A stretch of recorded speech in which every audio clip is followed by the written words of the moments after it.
Hello अस्सलाम वालेकुम दोस्तों, अजीज़ दोस्तों, आप साहब के रूबरू गुलबर्गा कोचिंग एकेडमी से मैं सुल्तान सर फिर एक बार हाजिर हुआ हूँ।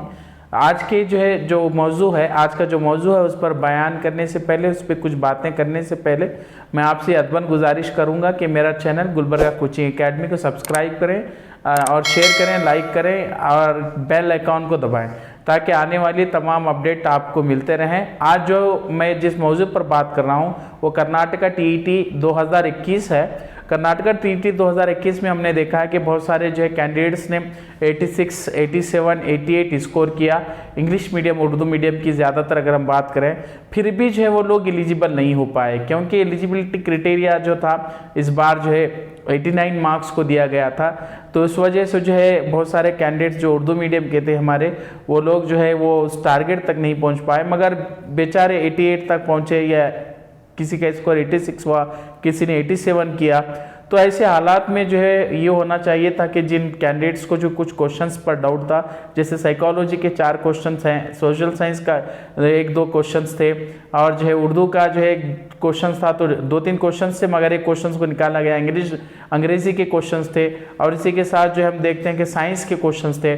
तो ये तमाम चीज़ों को लेते हुए कोर्ट केस फाइल किया जा सकता था, हो सकता था, मगर इस बात को हमें इस बात पर अगर हम गौर करें तो 11 कैंडिडेट्स की टीम ने हाई कोर्ट ऑफ कर्नाटका में अपनी अर्जी, अपनी रिक्वेस्ट, अपना पेटिशन डाला है, केस फाइल किया है, जो कि 8 दिसंबर को फाइल किया गया है। 8 दिसंबर 2021 को फाइल किया गया है और हो सकता है कि आने वाले नेक्स्ट इसमें वो पॉसिबल है कि होगा कि इस पर कुछ हियरिंग होगी, कुछ नए जांच पड़ताल होगी या कुछ काम होगा। अगर हम बात करते हैं तो फर्स्ट हियरिंग जो इस केस की हुई वो हियरिंग थी जनवरी 3 तारीख को। जनवरी 3 तारीख को इस केस की पहली हियरिंग हुई। फिर उसके बाद 16 फरवरी को अगली हियरिंग है और इन कैंडिडेट्स ने केस फाइल किया वो पूरी उम्मीद है कि उनके फेवर में जजमेंट आएगा।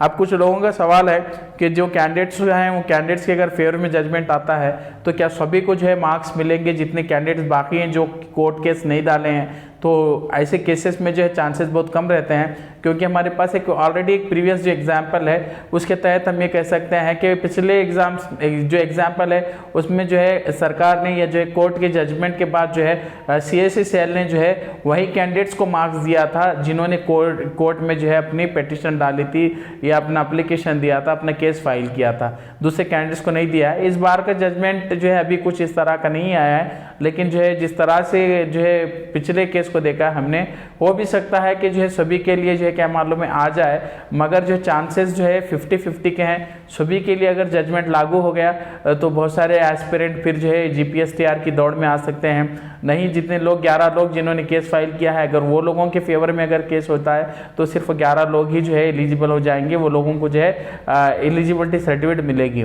बाकी लोगों का जो मामला है वो कोर्ट ही, अदालत ही तय करेगी।